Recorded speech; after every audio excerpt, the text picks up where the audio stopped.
Hey everybody, it's Jessica Collins here from flashfittrainer.com, where we talk about everything fitness and freelance.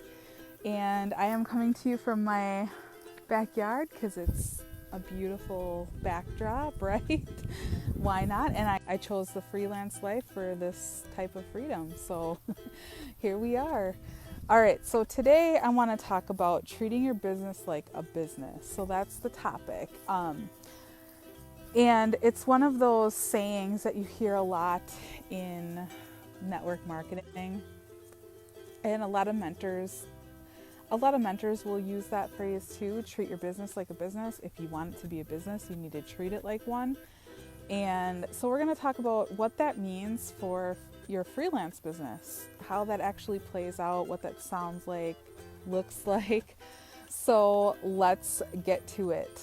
All right. So the first element of treating your business like a business is your attitude and your mindset, I guess would be maybe a better term. So when you decide to build your freelance business, are you thinking, hey, I'm just going to dip my foot in, see if this works out, and we'll see?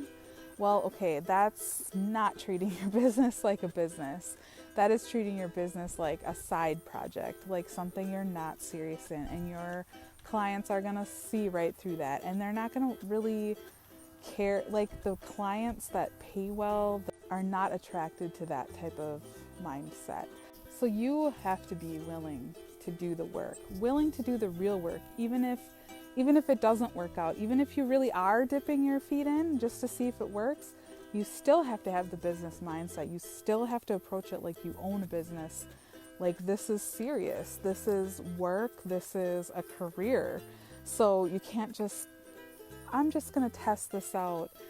That's not going to work. And remember that when you start your freelance business, you are the one in charge of finding clients. Now, you can join a site like Upwork, which I do not recommend at all. Do not do it. Just please don't do it. Where you're going to be paid pennies for your work, and you're probably going to end up hating it, and the clients might not be as fun to work for as the ones like I work for. So just remember that you are in charge of finding your clients. When you want to find the right ones, you have to be cold pitching. You have to be prospecting. So you have to know that, like a normal business has to go out and find their business, who has to market, who has to bring in customers. That's your job. So your attitude has to be in that place where this is up to me, this is my responsibility. It is a responsibility. Somebody's marketing, somebody's content, somebody's image is on the line, and you can't just give them mediocre work. You have to be willing to give them quality. Like, what do you expect when you go to the store, or you purchase something, or you frequent a business? You expect quality.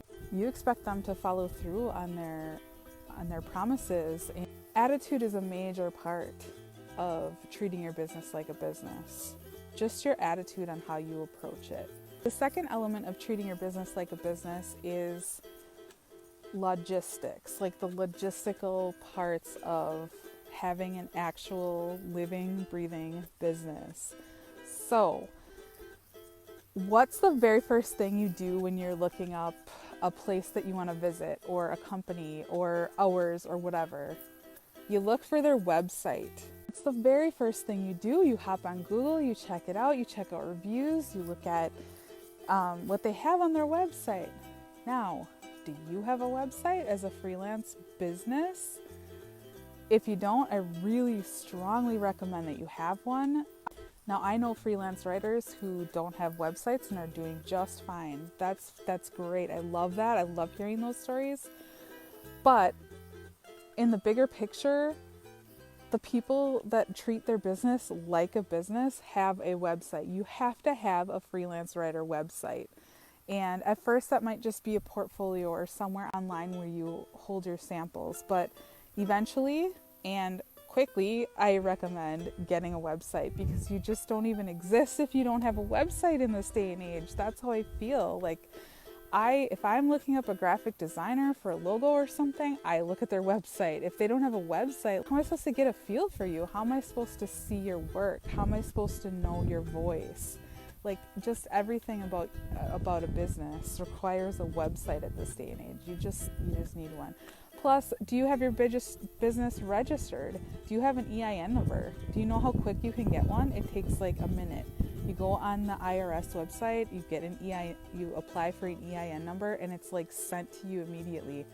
That's all you need to file your taxes for your business. If you're a sole proprietor, you can get more detailed, and maybe down the road you might want to do form your business as an LLC. That's fine, register it, but get your EIN number. It takes minutes. Just do it. That means you're a business. And name it. Give it a name. You've got your website. It can be your own name. Do you have a name for your business? All businesses have a name. Give yours a name. That means it's a business. Also, what else does every business have, logistically speaking? Pricing. Pricing, and it's set, and there are limits, and there are exclusions, and there are all those things, but you have to have pricing. And it has to be set. This is the price which I will not go below. And it shouldn't be negotiable. It might be a little bit negotiable, especially for established clients that you maybe give a break to every once in a while. But your pricing should not be negotiable. You don't walk into Target and buy a nail polish and ask if you can have it for 50 cents. You just wouldn't do that. That's not how it works. It's not negotiable. Be the same. If you have a business, you have a price and it's set, and I will not go below this. So, if you're going to treat your business like a business, you've got pricing. It's established and it's not negotiable. The next element of treating your business like a business is your customer service. How do you treat your customers, and what type of promises do you make, and do you keep them? It's really funny to me. I have been told so many times that I am company's like favorite writer because I hand my things in on time. I do what I say I'm going to do. You would not believe the number of freelancers that can't even do the basics of what you would expect from a business. Doing something on time, completing it, not ghosting. There are so many freelancers, especially the ones who are just testing the waters, who will ghost a client and they'll just not do what they've been assigned to do and not say a word about it. They'll just disappear. So it's just like a very basic thing, but I cannot believe how many people don't do it. But if you're a business, you darn well better hand in exactly what you said you were going to. It better be quality work, and it better be on time. So make sure you're following deadlines. Make sure you're communicating with your customer. Just make sure you're a good business person. Think about your favorite businesses and how the business owner treats their customers and why you love that, and what about it do you admire. And then use those same exact strategies in your own freelance business. That's what it means to own a freelance business, is to treat your clients like a business owner would. And the fourth aspect of treating your business like a business is your approach, your entire approach to business. And I've talked about this in other videos, but approach clients like a CEO, not like their employee, not like they're a superior and you're down here somewhere. No, you are business to business. You are not working for them, you are working with them. And I've talked about how I've even changed my website to say, instead of hire me, say work with me. It's just that little tiny tweak in wording that changes the entire approach.